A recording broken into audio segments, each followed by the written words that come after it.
जय श्री कृष्ण।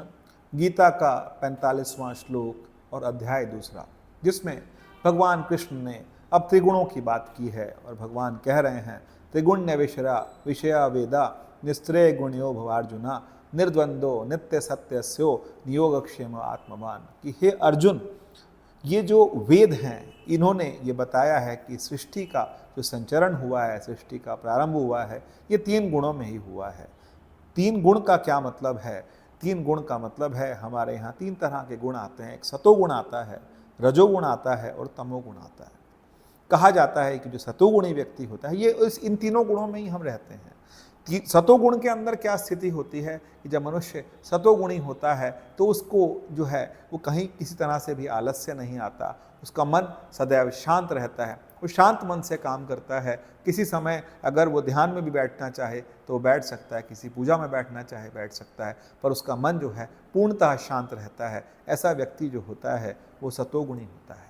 और उसके बाद आता है रजोगुणी। रजोगुणी व्यक्ति हमेशा जल्दी में रहता है, उसको बहुत जल्दी जल्दी सारे काम करने होते हैं। जैसा कि आप देखें कि कोई बहुत बड़ी दुकान हो और उस दुकान को व्यक्ति चलाता हो, उस दुकान का मालिक कभी भी वो नींद में नहीं हो सकता, उसको बहुत तेज़ी से काम करना है। जब वो तेज़ी से काम कर रहा है तो वो काम तेज़ी से होने वाला काम जो होता है वो सतोगुणी नहीं होता, वो रजोगुणी होता है। जैसे किसी को भाग करके ट्रेन पकड़नी है, अपने ऑफिस पहुंचना है, इसमें उस समय क्या होता है हमारे अंदर रजोगुण बहुत ज़्यादा होता है, क्योंकि सुबह टाइम से ऑफिस पहुंचना है, काम करना है, ये सब जो आता है ये रजोगुण है।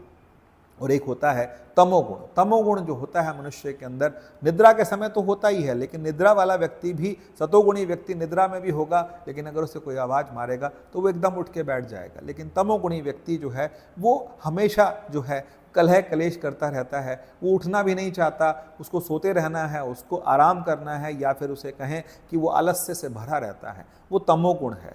तमोगुण, रजोगुण और सतोगुण, इन तीनों गुणों से कहते हैं कि सृष्टि बनी है। इनके सम्मिलन भी होते हैं और सम्मिलन से फिर और नए नए गुण भी बनते हैं, लेकिन मुख्यतः 3 गुण होते हैं। और भगवान कृष्ण कह रहे हैं कि त्रैगुण्य विषया वेदा, वेदों ने 3 गुण बताए हैं, लेकिन अर्जुन तू राग और द्वेष से शून्य हो जा।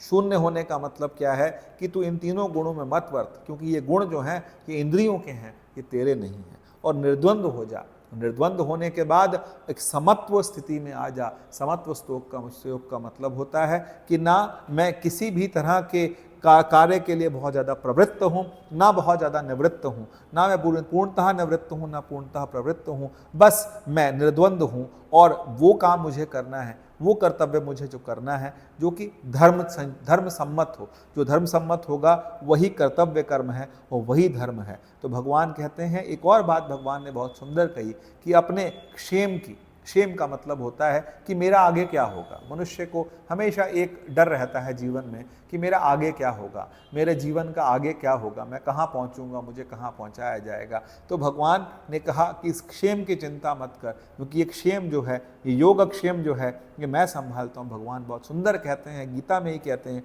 योगक्षेमम वहाम्यहम्। तो योगक्षेमम वहाम्यहम् का मतलब है कि भगवान कहते हैं कि तेरा योगक्षेम मैं पूरा करूँगा, तेरी जो कमी होगी वो मैं पूरी करूँगा, बस तू आत्मवान हो जा। और आत्मवान, ये संदेश सिर्फ अर्जुन के लिए नहीं है, ये हम सब के लिए है। क्योंकि या तो हम भूत में, या हम भविष्य में, या हम वर्तमान में दुखी रहते हैं कि हमारा क्या होगा, हमारा क्या होगा। लेकिन भगवान कहते हैं कि तू आत्मवान हो जा, तू मुझ में श्रद्धा रख, तू मुझ में जुड़, तू मुझसे जुड़।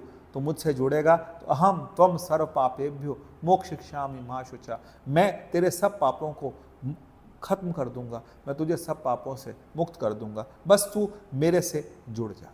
जय श्री कृष्ण।